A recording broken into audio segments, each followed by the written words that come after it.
La télévision a ses vedettes. Bruce Toussaint fait partie de celle-ci. Omniprésent depuis 30 ans, sur le petit écran comme à la radio, souvent avec succès, mais pas toujours, il a réussi à imposer sa personnalité et une image un peu faussement débonnaire. Sympathique et convivial pour les uns, hautain et méprisant pour les autres, rien ne semble arrêter son ascension médiatique. Né en 1973 à Asnières, il grandit et vit dans l'Essonne. Il est diplômé de l'Institut d'études politiques de Bordeaux, ainsi que du Centre de formation professionnelle des journalistes de Montpellier. Il se fait tout d'abord les dents en intégrant la radio des Hauts-de-Seine, alors surnommée Radio Pasqua. Mais ses vrais débuts sont 3 ans plus tard. Il rejoint alors Canal+ en tant que journaliste sportif. Durant cette période, il collabore notamment à Nulle part ailleurs. En 2001, les rédactions d'ITélé et de Canal+ fusionnent. Il rejoint la chaîne d'information où il présente tout d'abord le journal de la mi-journée, puis la tranche info du soir. Dès octobre 2004, il reprend la matinale, une émission diffusée en clair sur Canal. Il animera, entre autres, l'édition spéciale toujours sur Canal, avant de quitter le groupe en 2011 pour aller présenter la matinale d'Europe 1.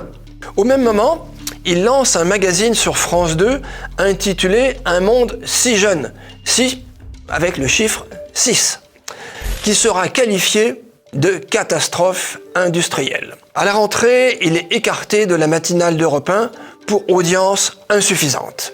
Il rallie alors France 5 où il présente C'est dans l'air et C'est politique. Un bref passage sur France Info et il rechange d'écurie en 2018 pour rejoindre BFM TV où il est responsable de la tranche de fin de soirée puis de la matinale.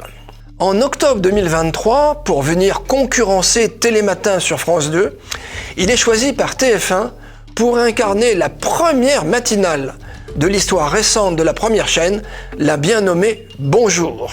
Il inaugure sa première matinale le 8 janvier 2024 et la curiosité des spectateurs est au rendez-vous avec une part d'audience enviable de 15%, qui va ensuite un peu fléchir. Sa vision du journalisme peut être résumée dans son entretien aux Parisiens le 23 août 2018, je cite. « Je pense, c'est lui qui parle, que ceux qui critiquent BFM TV ne la regardent pas.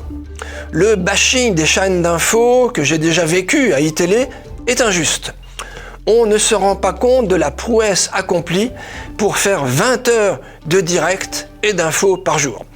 J'entends dire, vous répétez tout le temps la même chose.